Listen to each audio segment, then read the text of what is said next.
नमस्कार, सत श्री अकाल। मैं वरुण सिंह आपको ऐसी घटना के बारे में बताना चाह रहा हूँ जो अभी जिसमें न्याय है, अत्याचार है, 7 साल की बच्ची के साथ बलात्कार और एक तांत्रिक का अंधविश्वास है।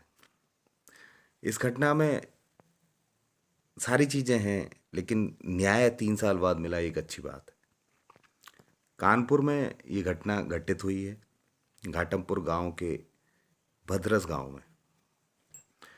जब ये घटना 2020 में शुरू हुई, 19 नवंबर 2020, जिस दिन दिवाली थी, गांव में एक दंपत्ति रहता था जिसका 19 साल से कोई बच्चा नहीं था, बेऔलाद था। वो दर दर की ठोकरें खाने के बाद एक तांत्रिक के पास पहुंचा और उस तांत्रिक ने उसको एक कार्य करने को बोला। तांत्रिक कहता है कि 7 साल के बच्चे का दिवाली वाले दिन कलेजा आप खा सकते हो तो आपको एक संतान प्राप्ति हो सकती है। वो दंपत्ति लौट के आता है और कहता है कि ये सारी चीज़ें करना तो बड़ा मुश्किल है, लेकिन बच्चे का मोह बहुत ज़्यादा होता है उसको। वो अपने भतीजे को बोलता है कि मैं बच्चे के साथ, बच्चे के लिए ये सारी चीज़ें करने को तैयार हूँ। उसका भतीजा कहता है कि आप अगर मेरे को पैसा दोगे तो मैं सब कुछ, बच्चे का कलेजा क्या पूरा बच्चा ला के दे दूंगा। भतीजे का नाम अंकुल था। वो दिवाली की शाम निकलता है और उसी गांव के खेलते हुए परिवार में से एक छोटी बच्ची को लेके जंगल की तरफ निकल जाता है। वहां जाने के बाद उसके साथ बलात्कार होता है। बलात्कार करने के बाद उसका कलेजा निकाला जाता है।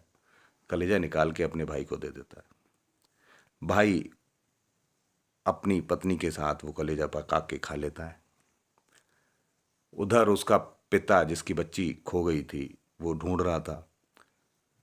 वो देखता है कि उसकी बच्ची नहीं मिल रही है। पूरी रात ढूंढने के बाद सुबह सुबह उसको खेत में उसकी बच्ची का शव मिल जाता है। बच्ची के पैर में लाल रंग का कुछ लगा हुआ था, जिसे लोग महावर कहते हैं। उसे देखते ही वो कहता है कि ये तो शायद कुछ तांत्रिक क्रियाओं का काम है। पुलिस को इतला दी जाती है। पुलिस आती है। आने के बाद देखा जाता है कि पोस्टमार्टम किया जाए तो उसमें उसका कलेजा नहीं था। डॉग स्क्वाड आता है। डॉग स्क्वाड जब खोज करने की कोशिश करता है तो सबसे पहले उसके भतीजे के पास, जिसका नाम अंकुल था, उसके घर पे पहुंचता है।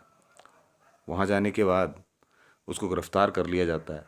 गिरफ्तारी देने के बाद उस दंपत्ति को गिरफ्तार किया जाता है जिसके संतान नहीं थी।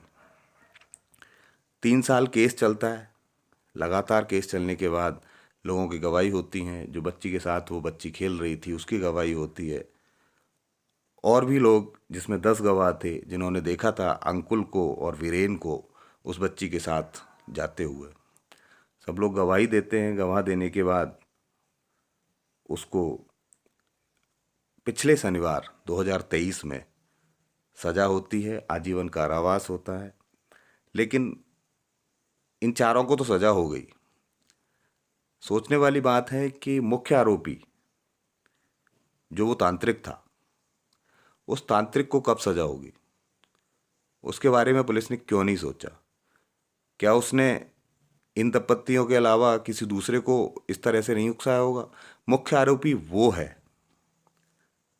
इन्होंने तो कृत्य किया, लेकिन जिसने उकसाया वो तांत्रिक आज कितने लोगों को उकसाया होगा? उससे पहले भी कितने लोगों के साथ ऐसा गलत काम किया होगा? ये केस खुल गया, इस तरह की घटना आ गई सामने, न्याय मिला। पर सोचने वाली बात है कि इस तरह की घटना को उकसाने वाला कौन है।